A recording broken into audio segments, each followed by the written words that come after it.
the 70-year-old rancher and his giant girlfriend, a love story no one expected. The woman came down the county road in the August heat, carrying a duffel bag and a broken suitcase wheel that dragged and sparked against the asphalt, and Elias Prout watched her from the fence line where he was mending wire, and did not stop watching until she stopped walking. She stood 6 feet and 3 inches in flat shoes. He could see that from 40 yards. He had seen tall women before.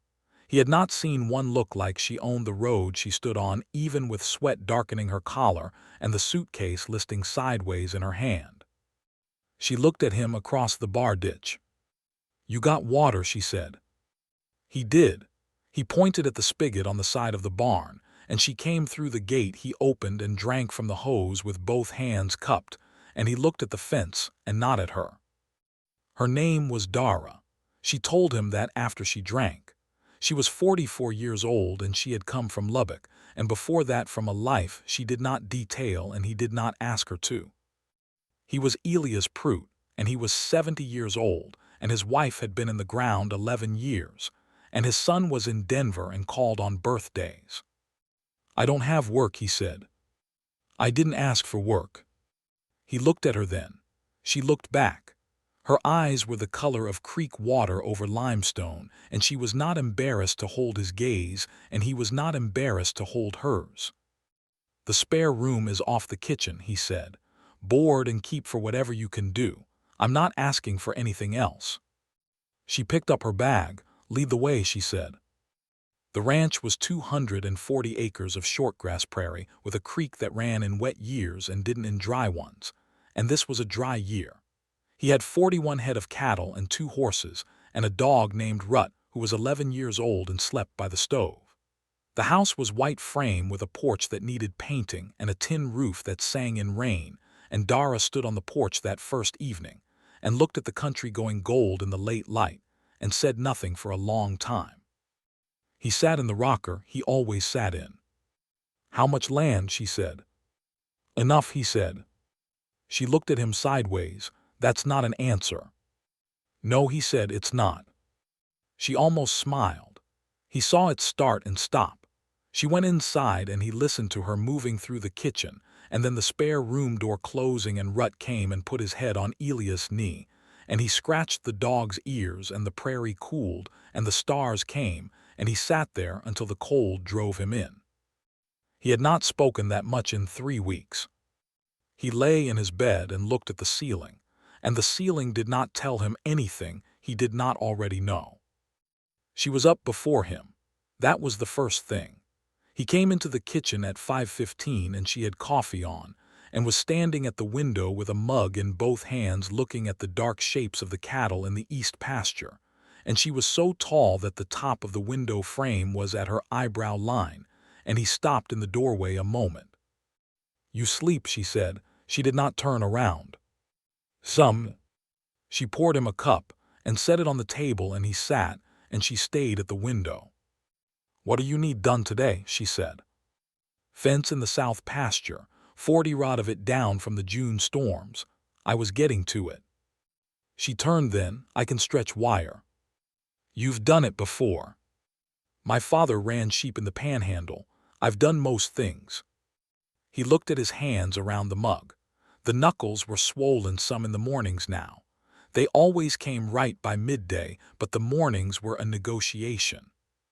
After breakfast, they drove the truck down the 2-track to the south pasture and unloaded the wire and the stretcher and the posts, and she lifted the corner post from the bed of the truck without asking and carried it to the hole and dropped it in, and he tamped it, and she held it plumb without being told to. They worked that way for 4 hours, trading the tasks without discussion, and the fence went up clean. At noon she sat in the truck bed and ate the cheese and bread he'd packed and drank water and looked at the work. "Hold," she said. "It'll hold," he said. She had a blister starting on her right palm. He saw it when she took the water bottle. She did not mention it. He did not mention it. He handed her the work gloves he kept under the seat, and she took them and put them on without comment. A hawk turned slow circles above the south tank. The cattle stood in the thin shade of a lone mesquite. The sky was the hard white of old bone. "Your wife," she said. He waited. The pictures in the hall, she was short. She was, he said, 5'2". Dara looked at the hawk. "People used to look at me and her together and not know what to make of it," she said. "My mother, 5 feet even. I came out like something from a different family entirely." He said nothing. He knew that silence was sometimes the only decent response. She pulled the gloves off and looked at the blister. "You married long," she said. 38 years. She nodded as if that confirmed something. She got down from the truck bed and picked up her hat from the ground and put it on. "I'll water the horses when we get back," she said. "All right," he said. They drove back on the 2-track through the brown grass, and the dust came up behind them, and the dog met them at the gate. It was the middle of the second week when she found the photographs.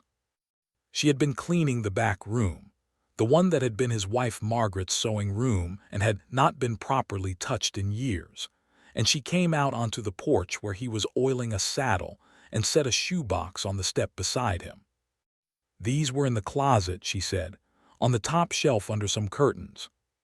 He set the saddle oil down and looked at the box. He knew the box. She sat on the step below him, which put her nearly at his eye level, and she did not open the box and did not leave. After a while he took the lid off. The photographs were from before. Margaret young in a white dress at some church picnic. Margaret on the horse she'd had before the sorrel. The two of them at the State Fair, 1987, squinting into the sun. His son as a boy holding a fish. Himself young and lean and dark-haired in ways he had forgotten. Dara looked at them as he turned them in his hands. She did not say anything sentimental, and he was grateful for that. "She was beautiful," Dara said. "She was." "What was she like?" He thought about it. "Specific," he said. "About everything. She had opinions about how to fold a sheet, about which direction to plant beans. He had not thought those things mattered until she was gone and no one had opinions about anything anymore." Dara took that in.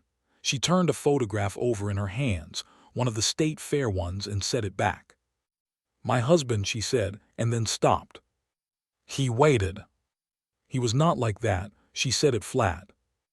"The way you'd report a weather fact. He didn't have opinions about things. He had a way he wanted things, and if they weren't that way he corrected it." She paused. "I was too tall for him. He told me that the first year, that I embarrassed him, standing over him at things." Elias looked at her profile. She was looking at the distance. "He said it like it was my fault," she said. "Like I'd done something to my bones to spite him." A meadowlark called from the fence line and then stopped.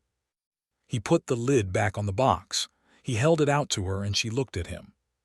"Put them back where you found them," he said, "or put them somewhere else, wherever they should go." She took the box. She held it in her lap a moment. "I'll put them on the shelf in the hall," she said, "with the others." "All right," he said. She went inside and he picked up the saddle oil, and his hands were not quite steady, and he worked on the leather until they were. The man came on a Thursday in a blue pickup with a cracked windshield and a Lubbock County sticker on the bumper, and Elias saw him turn into the drive from the kitchen window where he was eating lunch, and he watched the truck stop, and the man get out and look at the house. He was not a big man, 40 maybe, dark glasses and boots with a heel that added what he needed. Elias set his fork down. Dara came in from the back hallway and stopped when she saw the truck through the window, and the color left her face the way water leaves a dry creek bed, all at once and completely. "Stay inside," Elias said. She did not move. "Elias," she said. He put his hat on and went out the door and down the porch steps, and walked toward the man at a pace that was not hurried and was not slow. The man had his hands in his pockets. He was smiling. "I'm looking for a woman," the man said. "Tall, hard to miss." Elias stopped 10 feet from him. "No women here," he said. The man looked at the house. That her truck around the side. That's my truck, Elias said. I only have the one. The man took his glasses off and cleaned them on his shirt and put them back on. He was still smiling, but the smile had gone to a different place. Old man, he said, I don't want any trouble with you. Then get back in your vehicle, Elias said. The man looked at him for a long moment. Then he looked past him at the house. Dara, he called out. Dara, I just want to talk. Elias moved one step to his left to block the sightline. The man's smile went away entirely. You don't know what you're in, he said. I know exactly what I'm in, Elias said. And I know what you're going to do now. What's that? You're going to get in your truck and drive back the way you came, and you're not going to come down this road again.